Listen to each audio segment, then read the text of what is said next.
Welcome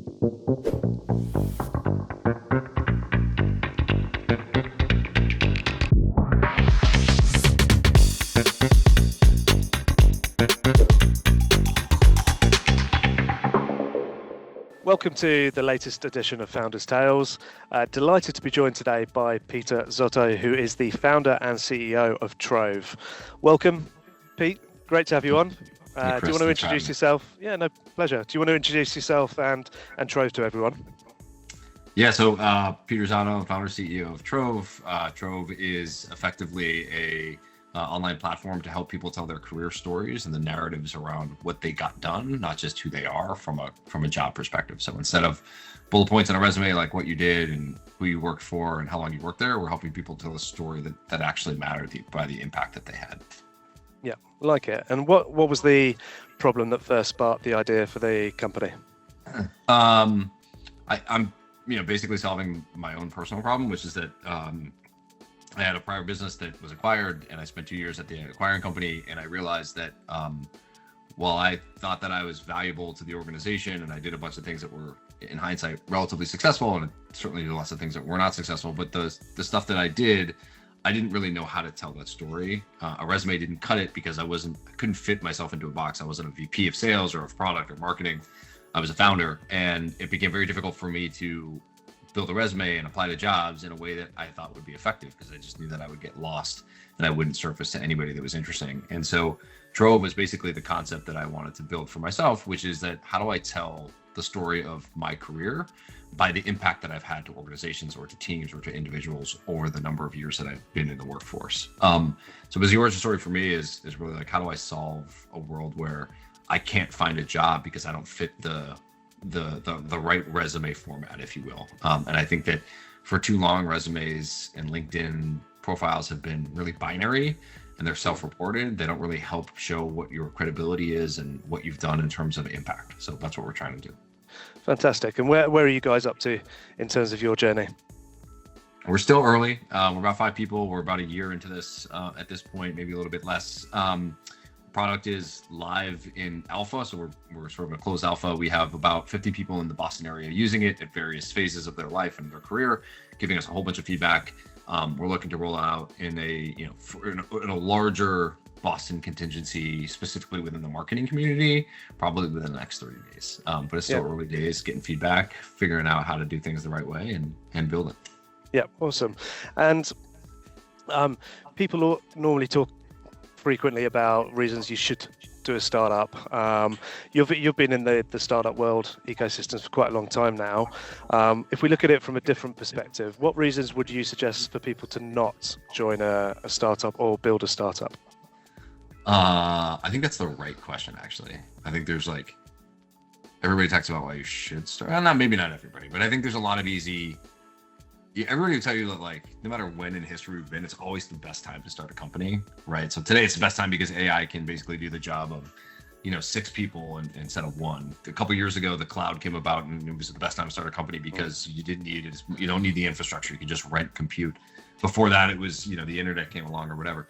So it's always been the best time to start a company. But I will tell you that starting a company is, for all intents and purposes, is basically signing yourself up for torture, in some mentally and emotionally, and certainly from an energy perspective. I genuinely mean that. It is a grind in the worst possible way, whether it's massive amounts of uncertainty, pressure that you put on yourself or the team maybe puts on you inadvertently because you're responsible for their success. It is really hard. There's not a day that doesn't go by that you're trying to fix a problem that you didn't know or couldn't have anticipated, or somebody's upset with you, or something doesn't work, or the lawyer calls and you owe a big bill. So it's hard, it's long, it's a slog. You're going to look at your peers and your friends who are working at companies where they have cushy jobs and steady income and benefits and get to go home at 5 o'clock every day and not check their email incessantly and say, well, why didn't I pick that? Because you don't get to go home. It's never off. Your email is always on. Your Slack is always on. Or your Teams is always on. You're always on call. And you have very little predictability in your schedule. And that just makes it hard. So it's not just the work that you do that is difficult in startup life. It's the people who support you. So if you're married, it's your spouse. If it's your kids, they have to get on for the ride too. So there's a lot of reasons not to do it. Of course, like there's some great ones. If you don't want to work for anybody else, you want to be your own boss. It's a great way to do it. But I think the illusion of romanticism in startup life should be dispelled because it doesn't really exist. Yep. Cool. And staying on learning curves, what do you know now that you wish you knew a lot earlier in your career in terms of what it takes to build a company? I think that it's a good question. I think that most of the things that it takes is probably people related.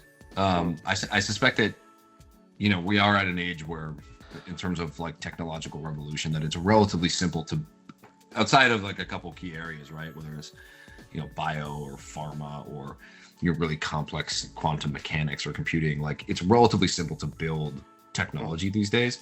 The thing that's hard though is the people part, right? Finding the right people, getting them motivated and bought into a vision that you might have, getting them to sort of identify with that vision and be what I always used to call, my former leadership team used to call missionaries versus mercenaries. It's not a new concept, but you want to find the people that are basically down for the cause and the mission in the long term, not just there as a hired gun to make a quick buck.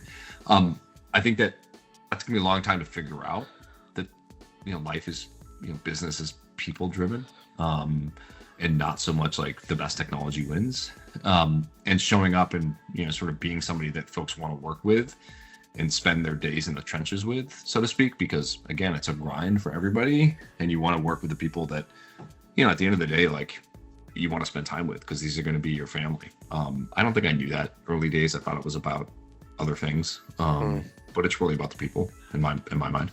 Yeah, I like that.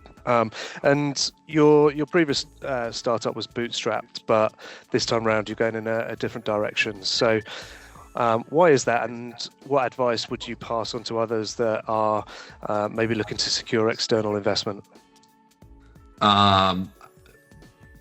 I'm certainly not an expert in this. Like you said, the prior business was called ProfitWell. We're Boston-based. We were bootstrapped for over 10 years.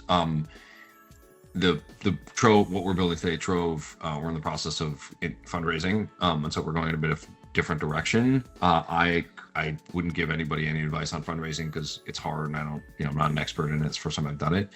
But I come at it with a lens of bootstrapping as a historical lens, which is, again, if you want to build a company on hard, you know, building a company is hard, and if you want to do that on hard mode extra, like bootstrap a company, you know, and that is basically like you're fighting for every dollar in a way that doesn't exist if you raise some venture capital. There are different pressures if you raise capital, but bootstrapping is, you know, basically building a startup, which again is super hard with one hand tied behind your back.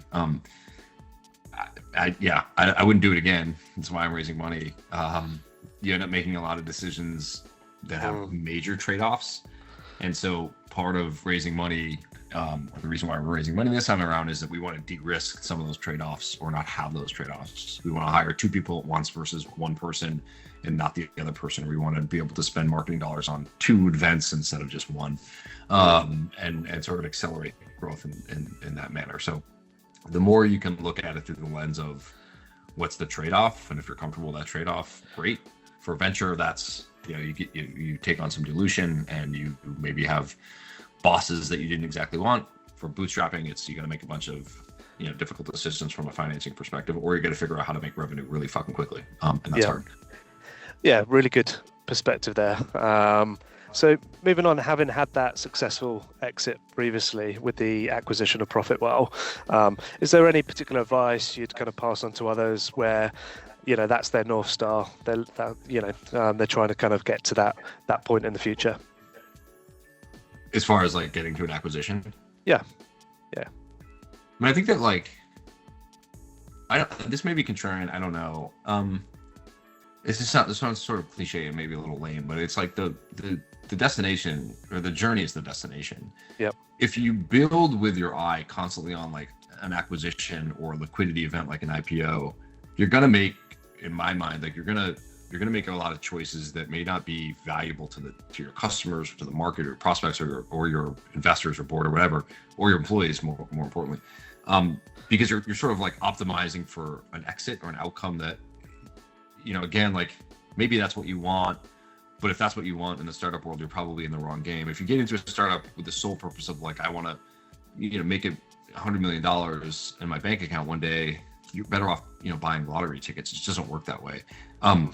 It could be an outcome for people, and I'm lucky. I'm one of the lucky ones to say that it was able to happen to me. I certainly don't have $100 million in my bank account, but we were able to, have a liquidity event that got a lot of people some money in their pockets, which is cool. But my advice to people thinking about this, and what I try to remind myself, is you want to focus on the process. And the part of that process is, if you build great things, doesn't matter what you're building, you'll attract customers who want to spend money on you or money with you. And once that happens, you can continue to build great things. And if you keep that as your sort of North Star, inevitably the outcome is going to take care of itself. Somebody's going to come and buy you and give you lots of money, but don't get distracted by the fact that maybe one day I'm going to be a billionaire, because I think that, again, you sort of like, you optimize for the wrong things.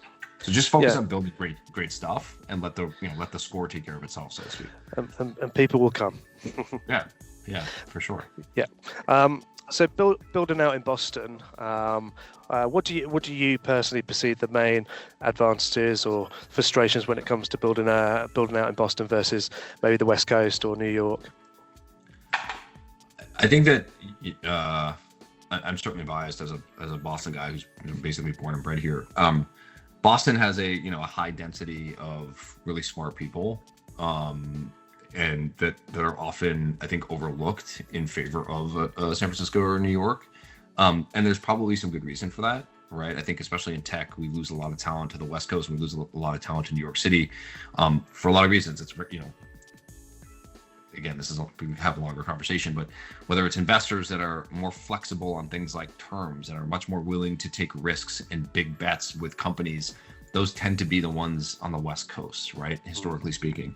There's nothing wrong with Boston investors. There's certainly nothing wrong with the way that they do things. It's just often, terms might be more valuable to a founder focusing on the West Coast, raising money, than on the East Coast. And so that's an attractive pull for smart people who are starting companies. I also think that, like, as silly as it is, like, weather plays a factor to this, Boston, San Francisco and the Bay Area, just LA and just West Coast in general, are going to pull a lot of people, largely because it's a wonderful place to live in. Boston is great. I love Boston, but it's cold, and that's hot and humid. So if you're building in a place, you get to figure, where you want to build, for all intents and purposes, like, you're probably going to go where weather is better, and there's just sort of like a much higher density of companies being founded and like-minded individuals that you're going to run into at the coffee shop. You just don't see that in Boston. Having said that, I think it's a missed opportunity to continue to build here, and I think it's a missed opportunity if people don't want to invest here, largely because we have great universities that are a fantastic feeder system for founders themselves, but employees and great partners. And then we'll do a disservice to the city if we don't sort of make that a focus point for us. And I think that some of the leadership here in Massachusetts, with the Mass AI Council and some of the governor and the mayor's office, are working on making it a better place to be. I'm sure there's people out there would tell me that taxes are a big part of this, and that probably is, but that's a bit of a nuanced or meta topic that you probably don't want to talk about. Yeah. Just out of interest, going back to the weather piece, do you think that the seasonality of the weather in Boston can be a positive in terms of certain times of year, the energy in and around the city being different, etc., as opposed to a more kind of stable climate where, you don't get that so much? You mean like seasons? Yeah. Yeah. I don't know. That's a good question. I have no idea. I don't know, man. The seasons are the winter season is brutal here. It's just long. It's like from mid-October to basically the end of April, you're in some version of cold. Sometimes it's really, really cold and extraordinarily wet weather, and sometimes it's just a little bit cold. But it's not until like May and June that it gets great, and then sort of like September, mid-May. Then sort of from June through August, it's it's hot and humid. So I don't know. Like, seasons are great. Again, you're talking to a Boston guy. I love it here. I wouldn't have it anywhere else. But San Francisco's tough to pass up. It's a great city. It's wonderful weather. I don't think it rivals Boston, but yeah, it was a long winter this year as well, right? It was a long winter. Yeah, it's been tough. Yeah. Good. Then staying on Boston, then over the years, are there any particular mentors, meetups, resources that have been really beneficial to yourself? I don't know if I've been ever like a big meetup guy, and that's probably a missed opportunity for myself. I think that I've never took advantage of that when we were building our last company. And part of that is just, we were so focused, we just didn't pick our heads up for air sometimes. But I think that today Boston does have, part of this is just the size, like the surface area of Boston is something like 5 square miles. It's super small, and you have a lot of really thoughtful product leaders in Boston. And so I think that like there's always stuff going on that you can sort of get involved with, whether it's just virtually on sort of Slack groups or in the city. And I mentioned this before, but I know that there's basically a mass AI council that's working really hard on sort of gathering smart people working within AI to build together. But I also think like, HubSpot was founded here in Cambridge, sort of adjacent to Boston. You have Klaviyo, which is founded here. You have Toast, which was founded here. And then, in the early days of tech, 1970s, 1980s, you had Digital Equipment Corporation. You have IBM that had big presence here. You have Oracle and SAP that have big presence here. So it's here. And if you want to get involved in mentorship or being mentored or just sort of groups, like those people exist. Maybe not to the degree that, again, go back to the West Coast piece that, sort of San Francisco does, or the Bay Area in general. But yeah, I mean, I think there's great companies and great people at companies that all of them tend to be pretty accessible in terms of like, can you help me or can you talk? That I have found. Yeah, people want to help others in my experience. And over the years, what would you say has been the best piece of advice you've received as a founder? I think that it's really hard to parse through that because there's, everybody, this is true in life, but when you're a founder, everybody has an opinion, and you have to work on, you have to work at sort of navigating like whose opinion you trust and what opinion makes the most sense for you. And, people just sort of pattern match to what their experience is. But I will tell you, I have one of my former co-founders, a guy named Patrick Campbell, who's a pretty successful guy, would always say, we exist at ProfitWell, my former company, and I sort of use the same playbook to treat people like adults. Sometimes in building a business, because you're so close, you almost sort of become a family. There's this danger to that when things don't go right, and whether it's family members fight. At the end of the day, you should treat the business not so much like a family, but really as a high-performing professional sports team. And when you do that, it changes the dynamic of everybody's there for the reasons of driving to a championship. And if things go wrong, you might be off the team. That doesn't mean that you're a bad person or that you are, sabotaging the business. But I think when you start to treat people like adults instead of family members, it changes the dynamic of a relationship with somebody for the better. You can have more honest conversations. You can cut through some of the political, BS quickly. You can get to where you need to go in terms of giving good feedback and receiving good feedback in a much better place than if you sort of like, kowtow around, basically being friends and family versus teammates. So I think, getting everybody else on the same page with that as well, gives you that platform to have those conversations in a more positive manner, right? Exactly. Yeah, exactly. Fantastic. Well, listen, look, do you want to share what's next for Trove, Pete, and how the community can maybe support that? Yeah, I mean, like I said, we're early in the days of rollout within the Boston ecosystem. I think anybody who wants to check it out, it's thetrove.io. We have a wait list to sign up, and you sign up, I'll reach out to you and sort of ask you a bunch of questions just to give us perspective on what might work for you. But if you're looking to tell your story from a career perspective or struggling with finding a role and need a way to stand out against other candidates, either AI or real, we'd love to talk to you and help you figure out how to do that. Yep. Sign up, folks. So listen, thanks very much, Pete. Love talking to you today. Appreciate all the honesty through the conversation, and look, best of luck to yourself. Best of luck to Trove moving forward. Thanks, Chris. Appreciate it.